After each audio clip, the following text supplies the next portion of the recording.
Dear students, we are going to cover a topic that is Introduction to Pharmacognosy. So before we go on to Pharmacognosy, we will be covering some points related to Pharmacognosy. Since it is the drugs which are coming from natural origin, that is plants, animals, mineral and marine origin with corresponding examples. And then I am further going to elaborate on different scopes of pharmacognosy. So before I touch upon what is pharmacognosy and scope of pharmacognosy, let me make you explain what is a primary metabolite and a secondary metabolite and a difference between a primary metabolite and a secondary metabolite. Primary metabolite is nothing but it is directly involved in the growth, development and reproduction of the plants. Whereas secondary metabolites, these are the chemicals. As such, they do not have any definite role in the plant, but they are identified to play some important role in plant defense against herbivores. So they do not have any definite role in growth, reproduction, photosynthesis or other primary functions, but they can be used as drugs or medicines. So primary metabolites, we have got common examples like carbohydrates, proteins, amino acids, which are synthesized by the plants, whereas secondary metabolites, they are synthesized from the primary metabolites. Examples are glycosides, tannins, alkaloids, terpenoids and flavonoids. Now, why these secondary metabolites? Because these are the secondary metabolites which are coming from the plant origin. Now, let us go to the primary part of the chapter, that is what is pharmacognosy and its origin. So, pharmacognosy, it was identified in the 19th century in the compilation called as Materia Medica. Earlier, the subject was Materia Medica, now it is pharmacognosy. Siedler, a German scientist, he is the person who has coined the word pharmacognosy in 1850 in the compilation that is Analytica Pharmacognostica. So he has studied various properties and benefits of Sarsaparilla while studying this particular plant. He found that this particular plant material, that is Sarsaparilla, the common name is Smilex regale, coming from Smilaceae family, genus is Smilex. Okay, popularly it is called as Indian Sarsaparilla and Anantamul, and usually it is used as a root. This particular plant material, it is found in central India, native to tropical and temperate parts of the world like South America, Jamaica, Caribbean, Mexico, Honduras, West Indies. It is a woody vine. Height of the plant is 50 meters, having small flowers, red, blue, black fruits. Fruits are berry-like, which can be eaten by birds. And they are coming from lily family. Sir, आप बहुत उस side जा रहे हो, चलेगा ये इससे थोड़ा पीछे तक चलेगा, वो बहुत एक्सट्रीम। अभी वापस पूरा करना पड़ेगा। नहीं पूरा नहीं, बस आप जहाँ पे रुके थे वहीं से चालू करो। अच्छा यहाँ पे नहीं जाऊँ, सिर्फ यहाँ पे रुकूँ। हाँ, ये लाइन से बाहर नहीं जाऊँ। हाँ, वो लाइन से थोड़ा पीछे चलेगा। हाँ, वो लाइन आपका। Sarsaparilla's pharmacological properties can be attributed to steroids like smilaginine, sarsasapogenin, sitosterol and stigmasterol. Now this Sarsaparilla, it has got wide range of benefits. It is used in treatment of herpes, that is a viral disease caused by herpes viruses affecting skin with blisters, arthritis, which is a disease causing painful inflammation and stiffness of joints, gout, which is the disturbance of uric acid metabolism characterized by painful inflammation of joints, feet, hands, arthritic attacks resulting from elevated levels of uric acid in blood and deposition of urate crystals around the joints. Epilepsy, it is a neurological disorder marked by sudden recurrent episodes of sensory disturbance, loss of consciousness or convulsions, debility, physical weakness, particularly because of the result of illness. Some tribal people in Peru and Honduras were using for curing headaches, joint pain, common cold. Traditional medicinal practitioners were using plant root both internally and externally for treating various skin problems like psoriasis, because of which the skin becomes red, itchy, scaly patches and dermatitis. The roots were used by the indigenous populations of Central and South America for rheumatism, which is a disease marked by inflammation, pain, joints, muscles or fibrous tissue, particularly the rheumatoid arthritis, skin ailments, and as a general tonic for physical weakness. European physicians were using the plant root as a tonic, which is a medicinal substance to give feeling of vigor or well-being, blood purifier, which helps in removing impurities and toxins from the bloodstream, and also it is used worldwide for treating wounds, fever, cough, hypertension, digestive disorders, and cancer. So Sidler, he has identified all these properties of Sarsaparilla, and so the word came pharmacognosy. Now what is the actual definition of pharmacognosy? Pharmacognosy, it is derived from two Greek words, pharmakon means drug, gignosko to acquire knowledge. Second definition of pharmacognosy is, it is a branch of bioscience which treats in detail medicinal and related products of crude and primary type coming from plant origin, animal origin, mineral origin and marine origin. So we have got so many drugs coming from plant origin or vegetable origin. We have got digitalis, Vinca, Rauwolfia, cinchona, licorice. From animal origin we have got gelatin, shellac. From mineral origin we have got Kieselguhr shilajit. From marine origin we have got agar, cod liver oil, cephalosporins, antivirals, Ara A, eudistomin. I'll be explaining you one corresponding example in detail. Let us go to the first plant, that is Vinca. Vinca, it is called as Sadafuli. It is an anti-cancer drug commonly called as Vinca rosea, Madagascar or periwinkle. Botanical source, it is a dried leaves and aerial parts of Cathanthus roseus belonging to family Apocynaceae. It is also called as Vinca rosea or Lochnera rosea. Around 150 phytoconstituents have been isolated, that is ajmalicin, serpentinin, and they are exhibiting anti-neoplastic activity. For example, say leucocrystin, that is vincristine, and Vinca leucoblastin, vinblastin. So these are the phytoconstituents which are present in Vinca or Sadafuli, vincristine and vinblastin, which are having indole alkaloid or indole moiety, which are having anti-neoplastic property. So Vinca, it is used in treatment of Hodgkin's disease, non-Hodgkin's lymphoma, in treatment of acute lymphocytic leukemia in children. It has other applications in lymphoma, small cell lung cancer, cervical and breast cancer. The second drug coming from animal origin is gelatin. Gelatin, it is a derived protein obtained from the hydrolysis of collagen, strategically located in connective tissue of skin, bones, joints of the animal. It is mainly used in fruit products for preparation of fruit jellies. However, it is also used in different pharmaceutical dosage forms. For example, say in soft gelatin capsules of vitamin E, garlic pearls from Ranbaxy, hard gelatin capsules for chloramphenicol, tetracycline, paracetamol, and also it is a medium for culture of certain microorganisms. Now this gelatin, it is commonly called as gel form or pura gel. Botanical source, it is nothing but it is a protein extracted from partial hydrolysis of animal collagenous tissue like skins, tendons, ligaments, bones with boiling water. This particular product, it is in the form of a protein available in the form of flakes, sheets, shreds, coats or fine powder. It has got characteristic odor, faintly yellow to amber color. Chemically, gelatin is a protein constituting different amino acids. Lysine is one of the most important amino acid. Along with it, it contains protein, that is gluten.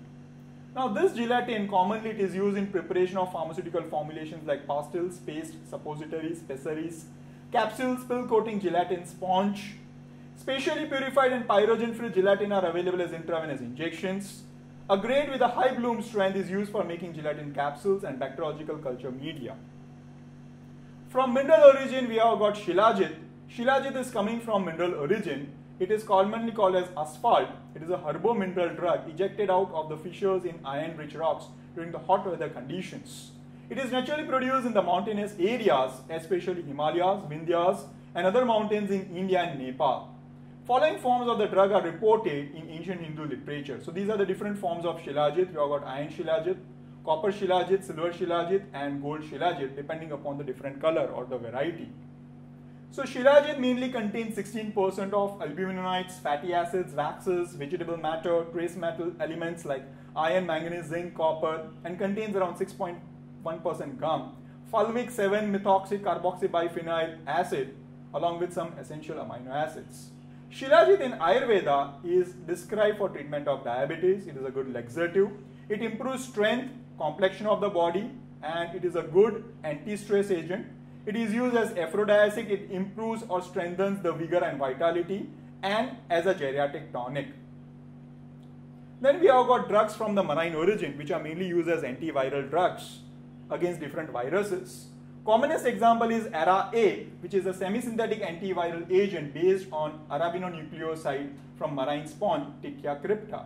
This compound shows prominent therapeutic activity against virus. Similarly, we have got didymins, which are antiviral, anti-tumor, that is anti-cancer, isolated from Tridymum species Didyminidae family, everols and everons from the sponge Decidia evra, which has strong anti-HIV activity against human immunodeficiency virus. Similarly, we have got Petilazole B, which is a complex derivative isolated from Ascidian Lysoclinium patella, which shows potent activity against herpes simplex virus. So these are the drugs which are coming from plant origin, mineral origin, marine origin, as well as animal origin. Now in continuation with the definition of pharmacognosy, it also includes study of other materials like suspending agents. We have got acacia, tragacanth. Disintegrating agents, we have got starch. Flavoring agents, we have got vanilla. Filtering aids, we have got talc. Substances, for example, say antibiotics, allergens. Allergens are nothing but these are the substances which can cause hypersensitivity reactions. Example of the drug is poison ivy. Poisonous plants, we have got aconite. Immunizing agents, we have got vaccines. We have got the pesticides, example is neem. We have got raw materials coming from oral contraceptives. We have got diosgenin. Now, apart from it, pharmacognosy also includes objective study of crude drugs from natural origin, which are treated scientifically and encompasses the history of the drug, that is the origin of the drug, distribution, where the drug is available. For example, say you will commonly find tea available only in the hilly areas, for example, say Darjeeling. Coffee you will find more towards the southern area. Coconut you will predominantly identify in the what you can call it as the seashore area, or in the what you can call it as area near the oceans.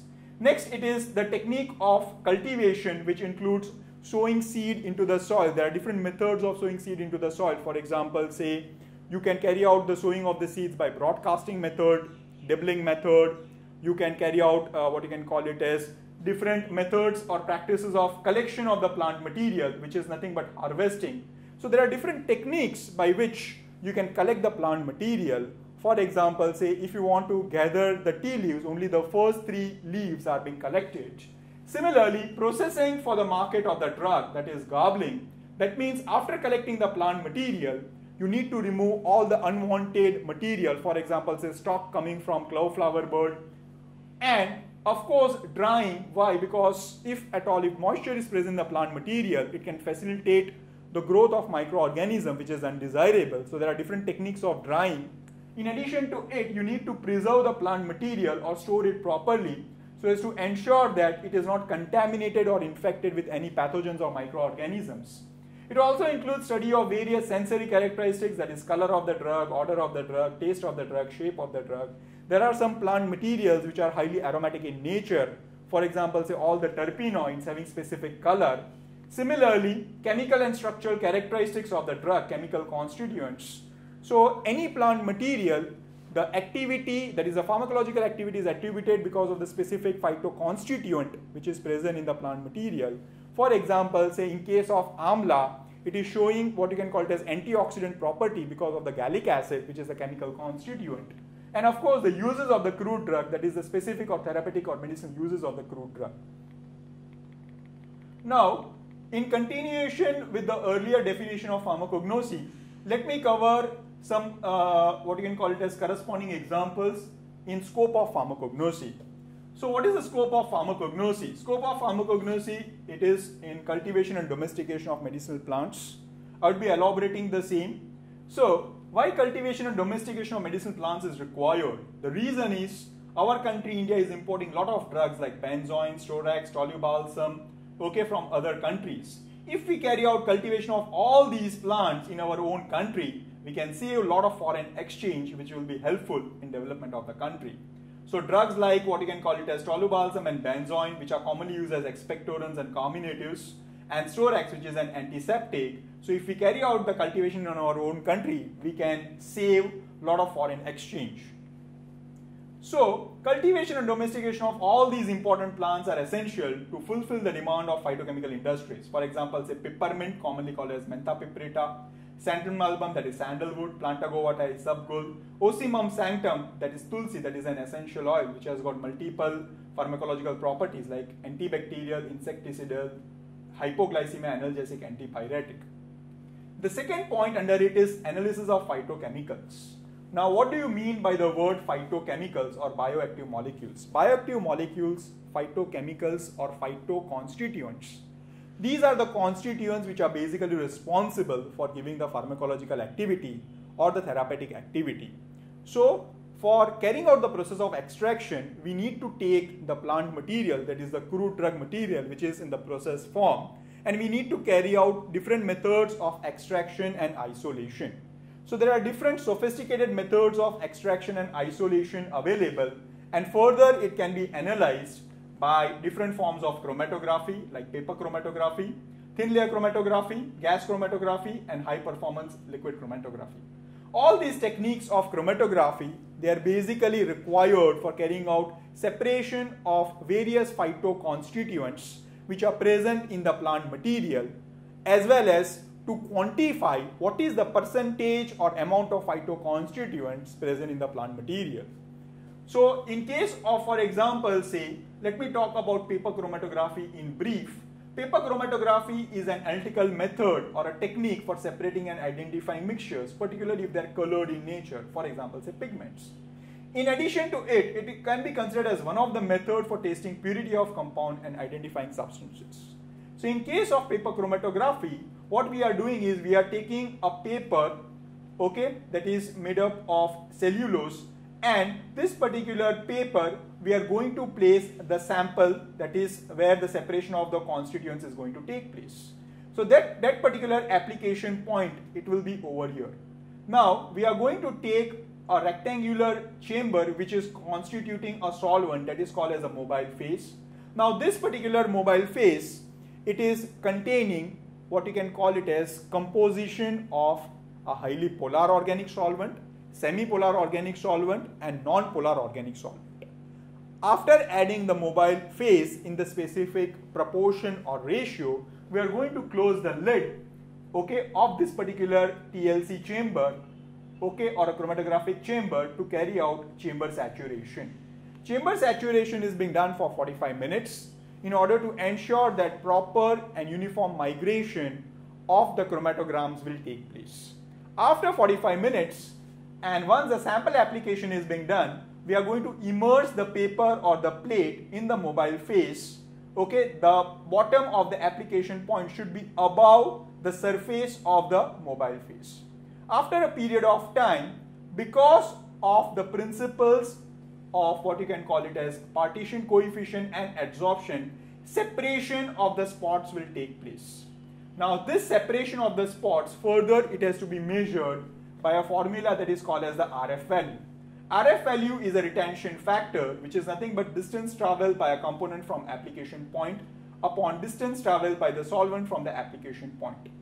So if this is the application point, whatever the distance is traveled from here to here, that is the solvent front, okay, so this is the value which will be coming in the, what you can call it as the denominator. Second one is the distance traveled by the specific spot. So this will come in the numerator. So the midpoint of this has to be measured from this particular application point. This will come in numerator, and the distance from this particular origin up to the solvent front, this will come in denominator. So these calculations are being done for RF value. So if you see every particular spot, it will have different RF value because they have got differential affinities of adsorption. So by measuring the RF value, we will come to know what is the specific RF value for the specific phytoconstituent. So that is another application. Now the third application is in preparation of general tonics and stimulants. Although many advances are being made in field of modern sciences, there are numerous diseases wherein the medicine has no cure. So these medicines provide only symptomatic relief. There are certain ailments causing liver disorders, arthritis, cancer, AIDS, wherein what you can call it as other forms of medicines are not available. So Pharmacognosy, they have got some examples of the drugs called general tonics and stimulants. Some Ayurvedic formulations on crude drugs are very effective. For example, say for liver disease and disorders, we have got Lev52, we have got Livomin, we have got Livergen.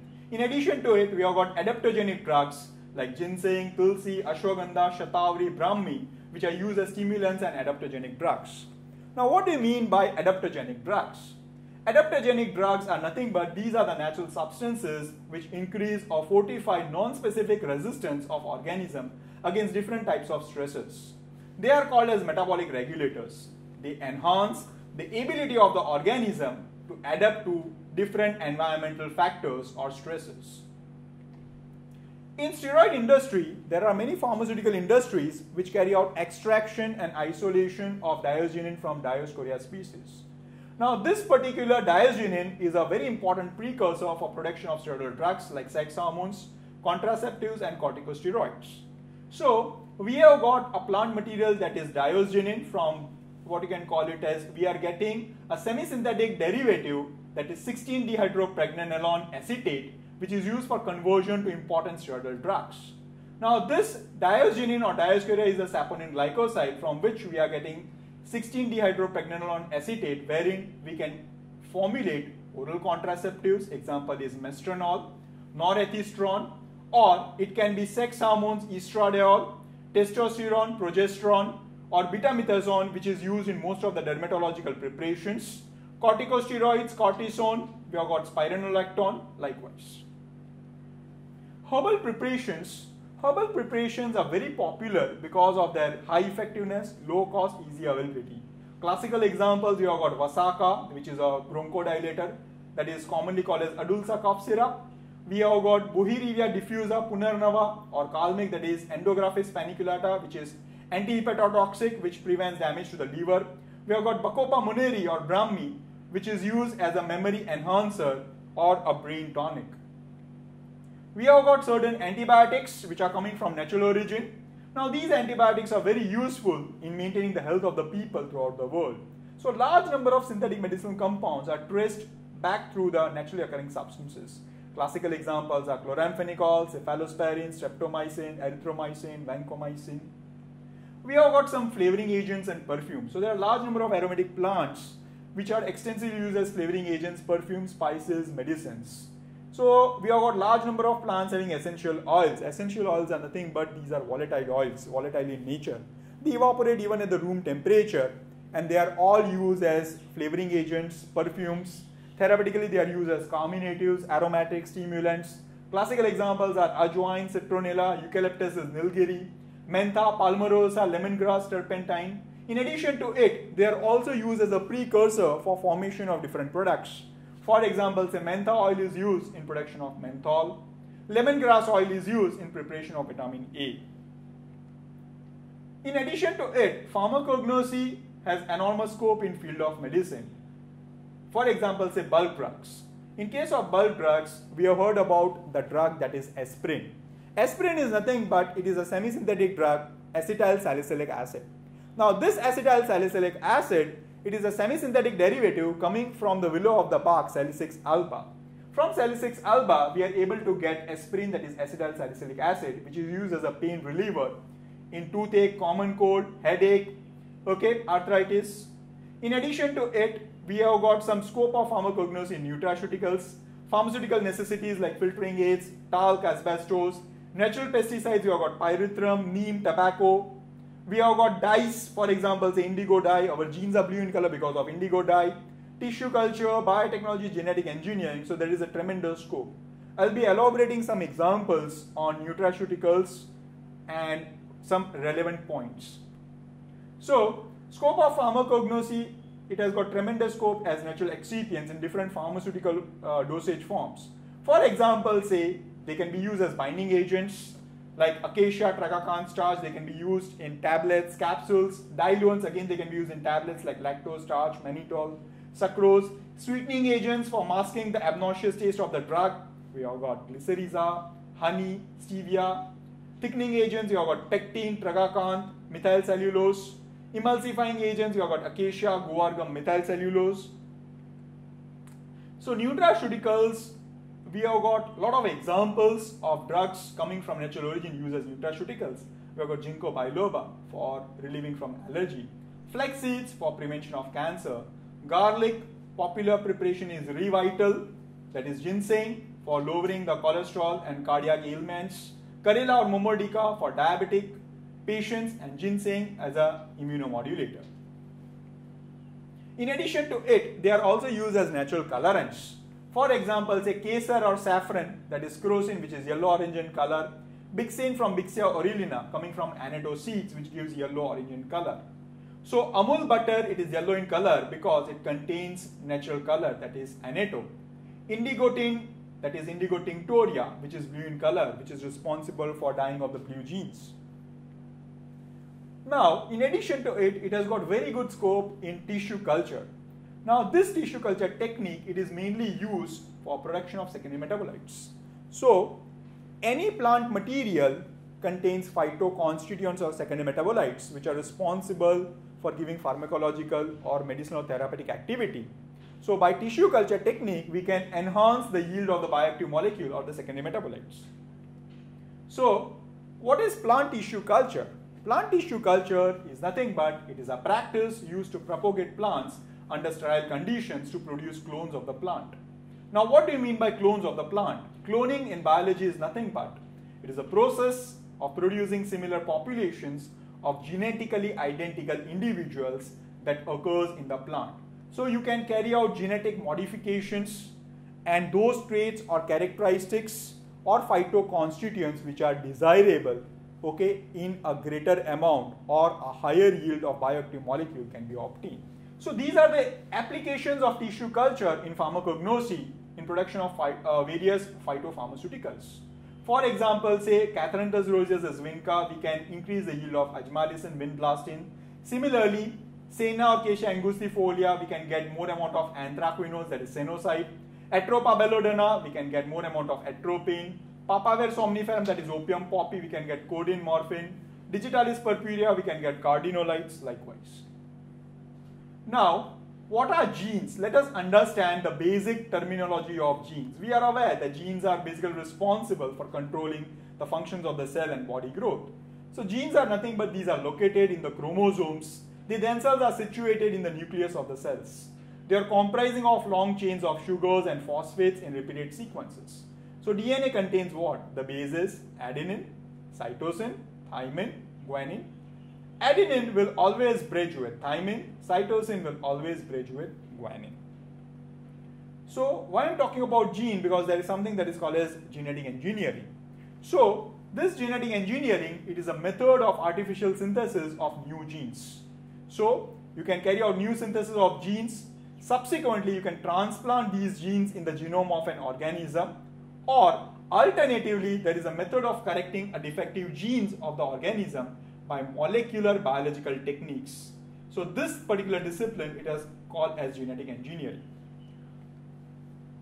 rDNA, that is recombinant DNA, it involves gene splitting to change the characters of the plants and animals by implanting in them genes from other organisms. rDNA, it is a form of artificial DNA which is created by combining two or more sequences which normally doesn't occur together. So we have got wide variety of genetically engineered products existing in the market. We have got human growth hormone, human insulin, A interferon, and hepatitis B vaccine coming from GSK. So genetically engineered products, some of the products which are going to come in next few years, interleukin-2 to fight certain types of cancer, beta endorphins for treatment of pains, tissue plasminogen activator for treating heart attack, somatostatin for treatment of pituitary disease, erythropoietin or EPC designed for treating anemia in patients undergoing kidney dialysis. Pharmacognosy, it has got enormous scope in genetically engineered products. So these are some of the products which are wherein the research has been going on for some of the difficult to treat conditions. Now these are some of the secondary metabolites which are expected to give promising results by genetic engineering. We have got cardiac glycosides, we have got morphine alkaloids which are potent analgesics, we have got sigmasterols or diagenin which gives steroid hormones or corticosteroids. So genetic engineering and tissue culture biotechnology, they have been established or they are successful for production of genetically engineered molecules and biotransformed natural products respectively. In addition to it, pharmacognosy, it has got enormous scope in the field of cosmeceuticals. Now what are cosmeceuticals? Cosmeceuticals, these are nothing but these are the products which are containing biologically active principles or ingredients either coming from plant origin, and they are used in combination with pharmaceuticals. So cosmeceuticals are basically intended to enhance the health and beauty of the skin. If I'm using the word, for example, say cosmetics, they are mainly used for altering the appearance of an individual. But if I'm using the word cosmeceuticals, it not only alters or it not only beautifies the skin, but it also enhances the health of the individual. So pharmacognosy, it has got enormous scope in cosmeceuticals. Now cosmeceuticals I have briefly divided in two categories: herbals for skin care and herbals for hair care. Now first we are going to discuss about what are the different herbals or what are the different examples of drugs which are used for skin care. Now these are all the different dermatological skin disorders. For example, say acne, we have got cucumber gel, that is Cucumis sativus, coming from the family Cucurbitaceae. We have got aloe vera and Boswellia serrata, which has got anti-inflammatory property. We have got amla and ginkgo biloba, which are very good antioxidants. We have got apricot and aloe vera, which has anti-wrinkle property. We have got amla and aloe vera as anti-aging agents. We have got papaya, which acts as depigmentation, and almond oil and vetiver, which are moisturizing properties. So there are so many herbal drugs which are incorporated in different cosmeceutical preparations. Now these cosmeceutical preparations, they are available in the form of herbal creams, herbal lotions, either it can be herbal sunscreen lotions, herbal gels, herbal ointments, and so on. In addition to it, we have got herbals for hair disorders. So there are specific hair disorders, for example, say disorders related to the scalp, that is dandruff. We have got anti-dandruff preparations. Herbal drugs which are used are shikakai, arnica, rosemary. We have got anti-lice preparations, kachur sugandhi, sitafal. We have got hair tonic preparations like amla, brahmi, coconut oil, jatamansi. We have got herbal hair wash preparations like amla, marigold, shikakai. We have got different herbal hair dye or herbal colorants like henna, amla, chamomile, hibiscus. We have got herbal hair conditioners like fenugreek, henna, amla, rosemary. For shining of hairs, we have got shikakai, henna, coconut. For reducing the hair loss, we have got arnica, amla, and so on. Now, if you see, most of these, what you can call it as crude drugs coming from the plant origin, they are used in herbal hair shampoos, herbal hair conditioners, even in herbal cosmetics. They are used in different formulations. It can be herbal tablets, herbal capsules, herbal powders. It can be in the form of topical preparations, or it can be in the form of oral preparations.